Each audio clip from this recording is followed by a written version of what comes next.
ఇది అప్సైటీ నువ్వు ఫస్ట్ నుంచి వాడినావా దీనికి? ఫస్ట్ నుంచి వాడిన. ఇప్పుడు ఫస్ట్ 4 దంచుల మందులోన 400 ml వేసిన, మళ్ళీ రెండోసారి 400 ml వేసిన 4 దంచులు. 3 ఎకరాలు ఎంత? 3 ఎకరాలు చేను. 3 ఎకరాలు పైన ఎన్ని మాటలు కలిపి కొట్టినావు? పైన 2 సార్లే కొట్టిన. 2 సార్లు స్ప్రే చేసినావు అంటే నువ్వు 8 సంతల మంది వేసినావు. 3 ఎకరాలకి 2 మాటలు అడుగు మంది కలిపినావు, 2 మాటలు పైన కలిపి కొట్టినావు. చేను ఈ విధంగా ఉంది. చేను ఇట్లా ఉంది. మనం అప్సా వాడడంలో మళ్ళీ బెనిఫిట్ ఉందంటావా కదంటావా? నాకైతే బెనిఫిట్ కనపడుతుంది చూడబ్బా. ఒకవేళ ఏరే వాళ్ళకి ఏమో కానీ నాకైతే కనపడుతుంది. అంటే రైతులకి మనం చెప్పొచ్చు కదా ఇది వాడడంలో మంచిగా చెప్పొచ్చు.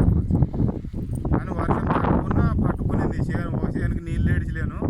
ఆల్రెడీ పట్టుకునింది, నల్లగా ఉంది చేను. అయితే పక్కల చేనులు ఎర్రగుండవి, ఇది నలిపే ఉంది చేను. అయితే అదే అంటే వాటర్ తక్కువనే కూడా చేను అయితే నలుపు తగ్గలేదు, బెట్టకొచ్చలేదు, అట్లే ఉంది మంచిగా.